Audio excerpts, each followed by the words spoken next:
এই ওয়ার্ল্ড কাপে শুধুমাত্র ম্যাডনেস হচ্ছে। ওয়ার্ল্ড কাপ 2026-এর প্রথম ম্যাচ থেকে শুরু করে এখনো পর্যন্ত যে কটা ম্যাচ হয়েছে সেই কটা ম্যাচ জাস্ট বঙ্কার্স। কোনো ম্যাচই কিন্তু একতরফা হয়নি। কালকে সেটা প্রথম থেকে নেদারল্যান্ড ভার্সেস পাকিস্তান হোক, second match Scotland versus West Indies হোক, আর third match USA versus India হোক, প্রত্যেকটা আন্ডারডগস টিম কিন্তু তাদের স্টোরি লিখছে। আর ওয়ার্ল্ড কাপের সেকেন্ড ডেতে এসেও ঠিক তেমনটাই আমরা দেখতে পাচ্ছি। আফগানিস্তান একবারে ধরেই ফেলেছিল নিউজিল্যান্ড টিমকে। আর যেটা সবচেয়ে রিসেন্ট হয়েছে, ইংল্যান্ড ভার্সেস নেপালের ম্যাচটা, হোয়াট আ ম্যাচ! ইন্ডিয়ার পর সবচেয়ে বেশি টিকিট সেল যদি কোনো টিমের হয়ে থাকে সেটা নেপাল টিমের। আর দেখাও যাচ্ছে ওয়াংখেড়ের মাঠে দেখা যাচ্ছে নেপালের সমর্থকরা কীরকমভাবে ক্রিকেটের ক্রেজ। ইংল্যান্ডের কাছে সমস্ত কিছু ছিল। ইংল্যান্ডের কাছে সবচেয়ে সফিস্টিকেটেড ট্রেনিং সেশন ছিল, ইংল্যান্ডের কাছে নামি দামি প্লেয়ার ছিল যারা হয়তো কোটিতে কোটিতে কামায়, বাট যেটা ছিল না সেটা ছিল হয়তো হাঙ্গার। আর আজকে নেপালদের প্লেয়ারদের কাছে যেটা ছিল সেটা হচ্ছে হাঙ্গার, কিছু করে দেখানোর হাঙ্গার। এমনকি এমন একটা সময় নেপালে যখন ক্রিকেটের স্টেডিয়ামে প্রথম ফ্লাড লাইট বসানো হয়েছিল, সেটা নাকি নেপালের একটা ন্যাশনাল নিউজ হয়ে গেছিলো। ছোটো ছোটো জায়গার ট্রেনিং ফেসিলিটি থেকে এসে খেলে আজকে ইংল্যান্ডকে এক নাকানি চোবানি খাইয়ে দিয়েছে নেপালের প্লেয়াররা। প্রথম থেকে শুরু করলে প্রথমে নেপালের প্রথম ম্যাচটা আগে কথা বলছি আমি নেপাল ভার্সেস ইংল্যান্ডের ম্যাচ, বিকজ এই ম্যাচটা কিন্তু সবচেয়ে সেরা ম্যাচ হয়েছে আজকে সেকেন্ড ডেতে এসে। নেপাল যখন বল করতে এসেছিল তখন আমি ভেবেছিলাম ওয়াংখেড়ের পিচ একটা ইউজড পিচ ছিল। আমি তাও ভেবেছিলাম রান হয়তো অনেক বেশি হবে, কিন্তু আমাদের কিন্তু টোটালি ভুল প্রমাণিত করে দিয়েছে আইসিসি কিন্তু দারুণ পিচ প্রোভাইড করছে। টু বি অনেস্ট, আমি চাই না 300 রান হোক, 250 270, না, কোনো মজা আসে না ফ্ল্যাট ট্র্যাকে, সত্যি বলছি কোনো মজা আসে না। ব্যালেন্সড পিচ, আজকের পিচটা কিন্তু ব্যালেন্সড পিচ ছিল। ইংল্যান্ড যখন প্রথম ব্যাট করতে আসে তখন কিন্তু তাড়াতাড়ি উইকেট ফেলে দিয়েছিল শুভম মাল্লা, নেপালের বোলার। ফিলিপ সল্টকে 2 বলে 1 রানের মধ্যেই গুটিয়ে ফেলেছিল। তারপরে জস বাটলার আর জেকব বেথেল যে আরসিবির হয়ে খেলছে এখন, আর জস বাটলার যে গুজরাটের হয়ে খেলবে, তারা কিন্তু একটা ছোট্ট পার্টনারশিপ শুরু করে দিয়েছিল।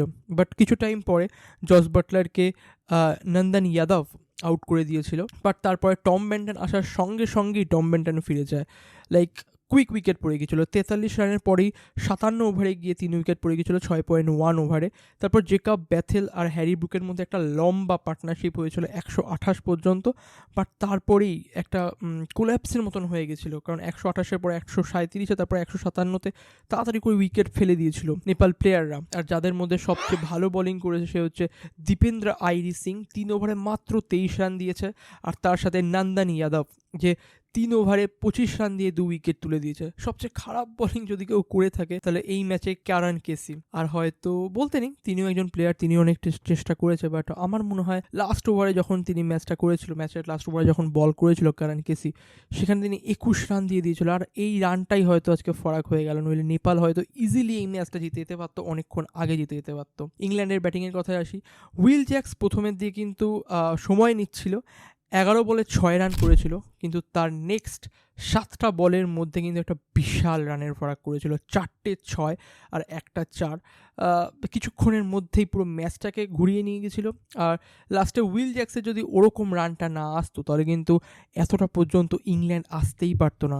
আর ইংল্যান্ডের কিন্তু একটা ফিতরাত আছে যে ছোটো ছোটো টিমের সাথে তারা হেরে যায়, তো আমিও আজকে ভাবছিলাম যে কিছু একটা এমনই হবে। আর যে ফাইটিং স্পিরিট নেপালের প্লেয়াররা দেখিয়েছে সত্যি দেখার মতো। কৌশল হুরতাল ওপেনিং করতে এসে 17 বলে 29 কুইক স্টার্ট দিয়েছিল।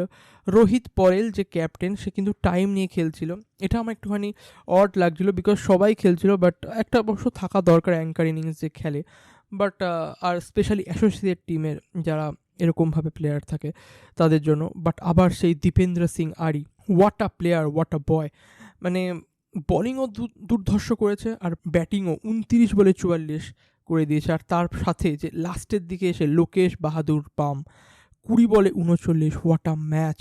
2টো 6 আর 4টে 4, 20 বলে 39 একটা ফ্যান্টাস্টিক ইনিংস খেলেছে।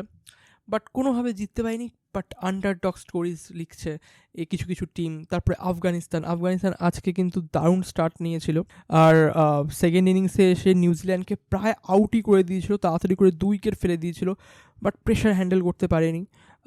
মানে দুটো টিমই যারা আন্ডারডগরা যারা ভালো খেলছে তারা লাস্টে গিয়ে কিন্তু পিছিয়ে পড়ছে। কিন্তু আজকে আয়ারল্যান্ডের খেলা এখন হচ্ছে, আর আয়ারল্যান্ডও কিন্তু দারুণ চাপে রেখেছে শ্রীলঙ্কাকে।